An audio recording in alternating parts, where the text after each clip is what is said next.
Ay bir sağ. Bir sağ. Hu elə. Yo yo yo. Bu elə. Bak kardeşim sen yemek vermedi. Bu elə. Ha? Mənə bax. Bu Baba elə sen yəni. şirniyyat da verdim. Gör kardeşime ne getirmişəm. Gel.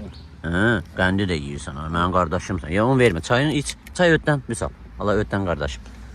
Zəhər olsun ötdən. Bir de içip kardeşime huyləmid sana. Ha? Misal.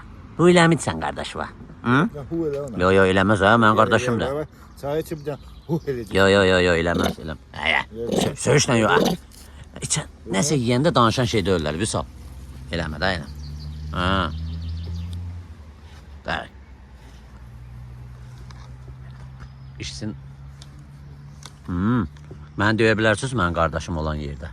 Döyə bilən var. Ha, mən döyərəm sənə. Ha? Qoy içsin. Qoy içsin mən döyün. Görək döyə bilərsiniz. Bir də hu elə. Bu özünsən hə. Bu Bu elə. özünsən. Ora bax qardaşım Bu şirniyyat elə. da yeyib. Döy mən. Döy. O, huzu kimi. Mən döy. Mən döyür Vüsal. Mən döyür. Mən döyür. Bura döymə. Mən döyür. Aman qardaşım olan yerdə mən döyür. Sən nəsən? Ha? Mana, mən döyürsən nəsən? Mən döyürsən nəsən? Ha?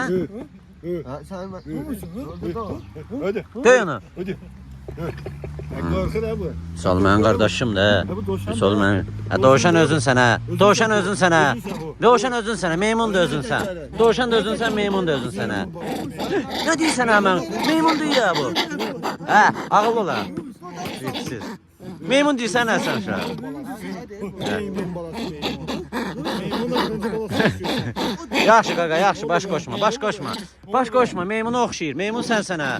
Meymun sənsən ha, uşağa meymun demə. Ne oldu be? Ne oldu? Meymun sənsən, uşağa meymun demə. Hə. Ona bak. Meymun Gel kardeşim. balasını oxuyur. Özün sen. Ha nə meymun axırıncı balası ya? Özün sen. Ha nə meymun axırıncı balası ya? Ona bak doğuşan kimi karşı. Gizlenme ya.